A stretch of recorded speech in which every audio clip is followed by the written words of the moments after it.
A wind advisory is in effect for all of North Alabama, southern Middle Tennessee. That's going to run until noon on Saturday. Why am I starting with this?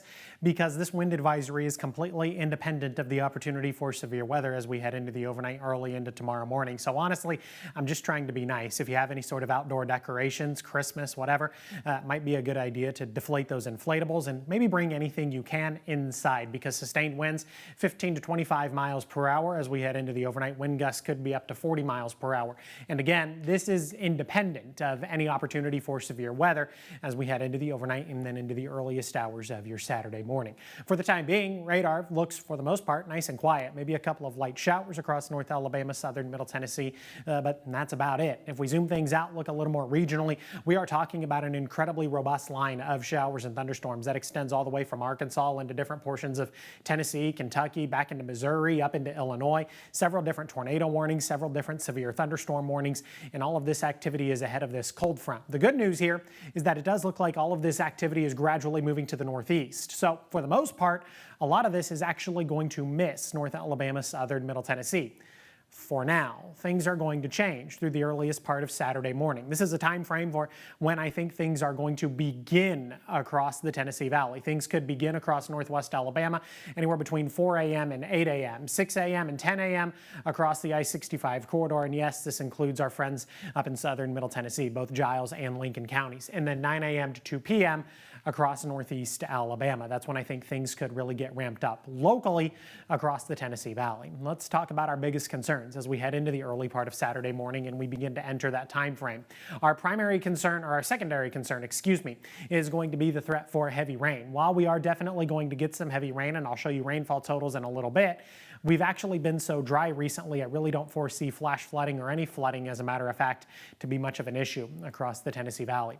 Our primary concerns are going to be damaging winds and tornadoes, wind gusts in excess of 50 or 60 miles per hour, and then we are talking about the opportunity for some brief tornadoes. Though we could see some stronger tornadoes if atmospheric conditions warrant it across northwest Alabama, Lauderdale, Cobb, and Franklin County. Dynamically speaking, they are talking about a slightly more conducive environment for the development of some stronger thunderstorms and therefore some stronger tornadoes. This is what happens as we get to 4 o'clock in the morning. A couple of discrete supercells begin to move into northwest Alabama out ahead of that main line of showers and thunderstorms. By 6:30 in the morning, now we are beginning to see that main line move into North Alabama, southern Middle Tennessee. Some pockets of very heavy rain. We could see some embedded, very gusty winds, again in excess of 50 or 60 miles per hour. And then within this line, we could see a couple of embedded tornadoes. This is all going to continue as we head into 8:30 in the morning, talking about a lot of very heavy rain across the I-65 corridor, back across 565 up into southern Middle Tennessee. And now we're beginning to see some showers and thunderstorms move into northeast Alabama, Jackson, DeKalb,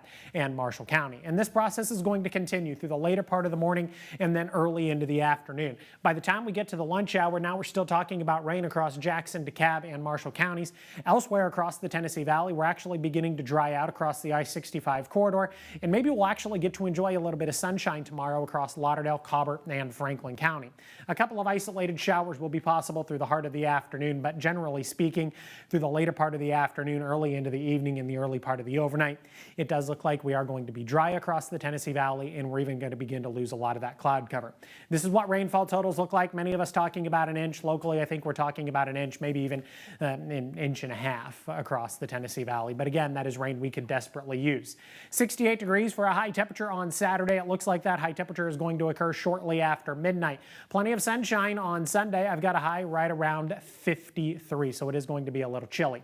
Make sure you have several different ways to receive your severe weather alerts, since severe weather is going to occur while you're asleep. The Fox 54 app, your NOAA Weather Radio. Obviously, I'll be here for television, and then social media. You can follow my Facebook, Chief Meteorologist Jordan Dressman. Have a good look at the next 7 days. 64 your Monday, 66 on Tuesday, 67 degrees by the time we get to next Wednesday. It's all I got for you this